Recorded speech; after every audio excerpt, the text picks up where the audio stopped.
This is a special edition video that's going to cover the end of October to the end of November, like the highlights, because there's so much going on. If you don't already know me, I'm Ev Zervadakis, so I'm going to show you some of the outer planets because they move so slowly and how they're relating to one another. We have a few retrogrades that we're going to look into, and I'm going to ramble on about some of these things because it's very metaphysical in nature, which means it's beyond the physical. And I'm very much into the invisible world, but there's always hope. So you have to remember when you listen to these predictions, and that's another thing I'm going to talk about. What is a prediction, and are we fortune telling, or are we doing a supernatural prediction? What's going on? How does this work? So I'm going to roll it all into one. And as always, if you have questions, because I read every single comment, please post it. And of course, if you like what you hear, share it with some of your friends, because this stuff took me a lifetime to figure out. Trust me when I tell you. So I'm going to pull up and share some tools that I have here, like the ephemeris that tracks the planets, so you could see. But let's talk about the planets and what are they doing out there. So what is that? What's that have to do with us individually and collectively? Do they really influence us? Well, yes, it's proven over and over that, it influences. And if you don't believe it, ask anyone that works with the public, the police officers, the EMT guys, the people in the emergency room. They see what the full moon does and its effect. Okay. So we just had a full moon. But we're going into a huge dynamic here because on top of the full moon, the planets in retrograde, Pluto just shifted into a new energy of Aquarius, and Jupiter's acting. I mean, there's a lot going on. It's an election year, and we're 2 weeks away from the election. So it's starting. The mudslinging is starting, and it's going to be very interesting. My recommendation to all of you is to focus on what you have control over, which is your consumption of what's going on out there. And can you control what's actually happening? But you can control your reaction. So that's the number one thing.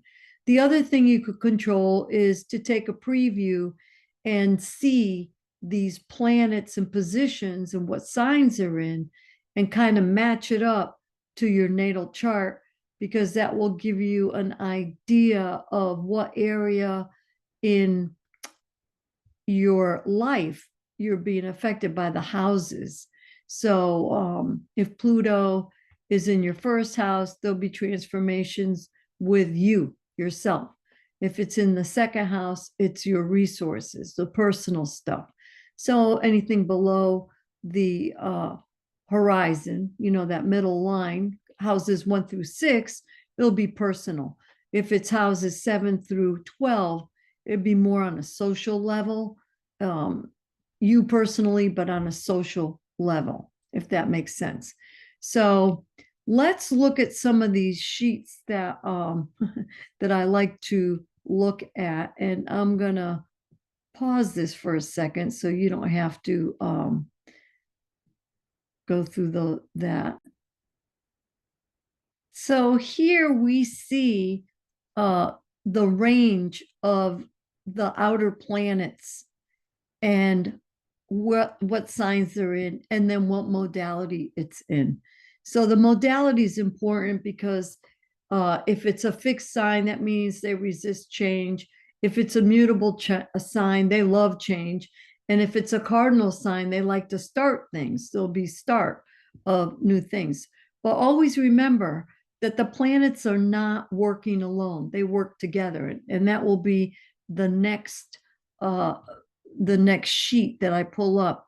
So right now, Jupiter has been going from, Taurus to Gemini. All right. So we went from fixed to mutable. And it's a 45-degree range. So that's about a sign and a half. All right. Uh, Pluto went from the end of Capricorn and it's in Aquarius right now. It's going to stay there for the next 21 years. Pluto has a 3-degree range for the whole year. Okay. Neptune, the same thing, 3-degree range for the whole year. It's over here. So this was last year. This is this year. All right. So this is fixed, but this is mutable. Now, what's going on with Neptune? This energy, has to do with the invisible world, God, the area of chaos. Just think of creation, where it was just water or whatever it was, the Big Bang, but you don't know what it is because it's mysterious. And it also rules things that represent escape: drugs, alcohol, meditation, dance, music. That's all Neptune. But there's no planning. It also rules poisons, toxins, and it dissolves because it is the fog, and it's oil, yeah, anything where you can't really put your finger on it. It's a gas, so that moved just 3 degrees, but it's going to be at 29 degrees. So if you haven't heard this before, I'm always talking about critical degrees, but 29 is the number of the end. In the end of a cycle is 29 in astrology. So when we count on a clock, the last number is 12, and then there's no 13 on the clock, it's 1. Well, the same thing with astrology. The last number is not 12, it's 29. 29 degrees, 59 minutes, then it goes back to 0, not 1, 0. Okay. So whenever a sign or a planet is at 29, it's at the end. So there's this urgency, this obsession. I got to fix it. I got to hurry up because, we got to move. There's a deadline. Okay. The 29 is the deadline. Now, 0, on the other hand, is when you have something brand new. So when something ends, something new happens. So what happens if you sell a house? You got to hurry up and get all those things ready, ducks in a row. But then when you get in the new home, what happens? Then you're all excited. You have all this energy because you're going to fix everything and you're going to put everything where it goes. It's that level of excitement. It's like, I'm going to get rid of stuff. I'm going to, like my Goodwill basket, the clothes I don't like anymore. That's the 29 degrees. Get it out of here. But then when you buy something new, you're wearing it, showing everybody, you're just so excited that you have something new. All right. That's the kind of energy that we have. But Pluto is in its home sign. The home house is the 12th house, but the home sign that it goes together with the same energy is Pisces. So Pisces is no planning, no form, it's victimization, and it goes on and on. So we're going to have an extra strong Neptune Pisces time frame, which means deception, delusion, because we're walking around blind. We're not seeing stuff. And if you look back in society, you could see how a lot of this confusion, delusion, even the drugs and all the cover-ups and things like that are being revealed. But the revealing, the awakening, is part of the Aquarius. See how they work together. But the Pisces also is faith and hope in the Creator, in God, in Source, whatever you want to call it. It's still creation. So for those of you out there that may be confused because we are in spiritual warfare, It's very simple. If something is destructive, that's not creative. So the creator and the light is good. If it's destructive, that's dark. It's not good. So you just have to ask yourself, is it destructive or is it creative? And usually, if your intuition's pretty cool, pretty good, you could feel it in your gut. And you go, I'm not a fan of this. So the other one too that moves very slowly is Uranus, 4 degrees, and that's in a fixed sign too. So we have fixed, Taurus, and Aquarius. Okay, so Saturn has to do Uranus. Sorry, jump the gun. Uranus has to do with Aquarius because they work together. Uranus is the ruler of Aquarius. That's all about an awakening, insight, explosions, thunderbolts, quick, exciting. And it's about perspective, raising the perspective. It's scientific, it's the future. So if you haven't seen all the innovations that are going on now, that's Pluto. Pluto in Aquarius is changing the futuristic stuff, rockets, space tourism, robots that are very human-like, and making our everyday life much smarter, smart cities where the homes in the cities are connected to one another. And it goes on and on and on. So this is the kind of stuff that I talk about because what goes on outside in the cosmos, that we, even though we see them as a little dot, they do influence the world. And you could always see the correlation if you pay attention. Just like the angels, your spirit guides, your totem animals, even though you don't see them, they are working behind the scenes. And if you look for the subtle signs, then you're like, oh, this is how it works. And the more you practice, the better you become. Like today, I had, the 11 number came up quite a few times. So that's an angel number. I saw a big black feather right on my path. That's the angel saying, hey, I'm here to help. And all kinds of good things happen. And they're there to tell you, we're here to help you, and to remind you to check in with them and say, hey, I need your help today. But if you don't say that, you're not going to get help because it's all about free will. So all this stuff that we talk about, astrology, and it predicts and it tells you what's going to happen, like you're going to die, no, that's not what astrology does. Astrology reveals the planetary influences and vibrations that affect you, but how you react to that is your control. So predictions. I've had a lot of discussions about how I feel about predictions. Am I a fortune teller? Well, what's the difference between a fortune teller and what I do? And are we not predicting? Well, we all have the ability to predict. Look, if I throw the pen up, is it going to come down? That's a prediction. Yes. Based on what? Newton's law, or you did it before, it's going to happen again. And then there's negative predictions. And sometimes psychics will, give you the doom and gloom, and they give you like a nocebo effect.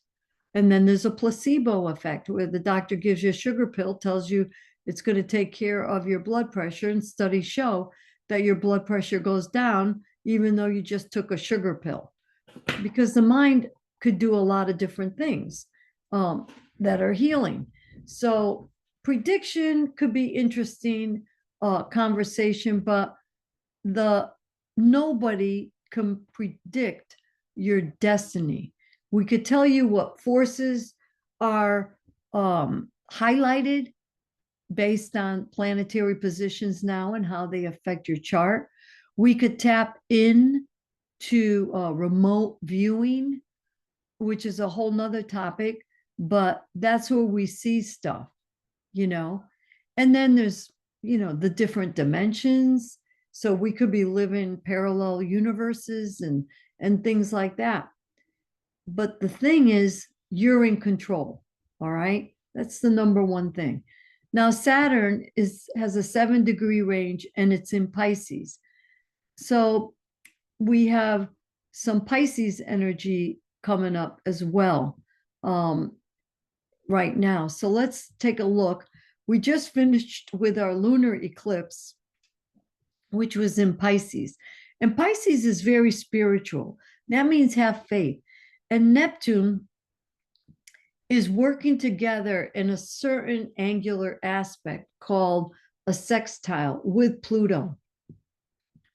And that means that it's Neptune and Pluto are going to create opportunities, because Pluto is that invisible world of electricity, maybe not electricity, but what we can't see, our spirit guides, our angels, and hypnosis and mental telepathy and all that.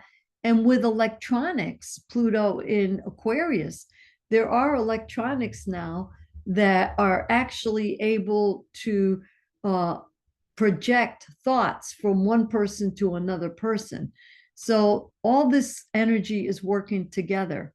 And then Uranus is square, not quite a square, but it's a trine. So there's a flow of this sudden and unexpected and exciting changes. And again, the electrical and futuristic scientific discoveries that we're going to see that are very earthy, has to do with our food, has like hydrogen, green hydrogen, and how we produce our food. That's all being worked on right now. So why am I babbling on and on about all this stuff? It's because you have to understand that these planets are not alone. So these guys here are working as a team. Some of them are working together and some of them are kind of pulling at one another. All right. So that's what this whole thing is about. Now, our solar eclipse just went by, October 2nd. And now we're going to go into the next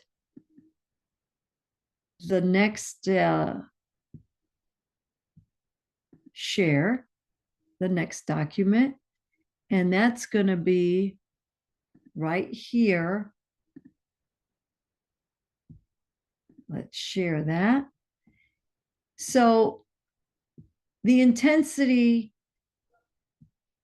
with the election is going to be intense because it's in Scorpio. You can't say Scorpio, Pluto without intensity. Intensity, passion, it's a water sign, deep emotions, a lot going on. Okay. So that's the full moon, or sorry, that's the new moon. So it's going to be a new cycle. And I believe it's going to be rough. And there's going to be a lot of the negative Scorpio stuff going on that will be revealed. The not so nice stuff, the sinister stuff, the underground stuff, the sexual exploitation stuff, human trafficking, all that. All right. Also, Black Moon Lilith, in my experience, has a lot to do with human trafficking and abuse. Okay. Then on the 15th, everything's going to simmer down. We're going to have the full moon in Taurus. Moon in Taurus is like, let's make everything comfortable and play with all our beautiful luxury things. And I feel that the end of the year will calm down after all this stuff here. It was the lunar eclipse that started it, heightens everything with the solar eclipse. If that makes sense to you? And now let's look at the actual transits. And that what I mean by that is the real-time astrology. And here we go. We are right here today, October 18th, and you see that Pluto and Neptune are going to be hand in hand. They've been hand in hand for the whole year, and they're going to continue. Lots of opportunities. And when we make it go ahead, so this will be the last time that Pluto is in Capricorn. And I believe in just by the end of the month, by November, here we go. November what? 15th, it will be in Aquarius. So remember what I said about the 29 degrees being critical, and that's all during the election.